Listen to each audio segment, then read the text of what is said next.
মূলত নগরবাসীকে স্বস্তিদায়ক সার্ভিস দেওয়াই হচ্ছে নগর প্রধানের দায়িত্ব।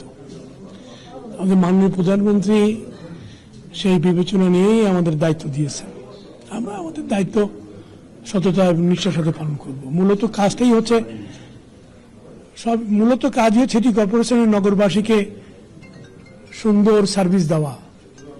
এবং গত 18 মাসে যেটি সম্ভব হয় নাই, আসলে রাজনৈতিক নেতৃত্বই পারে জনগণের কাছাকাছি থেকেই জনগণের দুর্ভোগ লাঘবে কাজ করতে, এবং আমরা এই 6 জনই সেই দায়িত্ব পালন করব। এবং আমাদের মাননীয় প্রধানমন্ত্রী বলেছেন জনগণের পাশে থাকার, জনগণের সমস্যাগুলো জানার চেষ্টার এবং সেগুলো সমাধানের পথ দেওয়া, এবং সরকারের কাছে জনগণের চাহিদা অনুযায়ী তাদের যে চাওয়াটা সেটা তুলে ধরা, এবং সরকার সেই অনুযায়ী কাজ করবেন।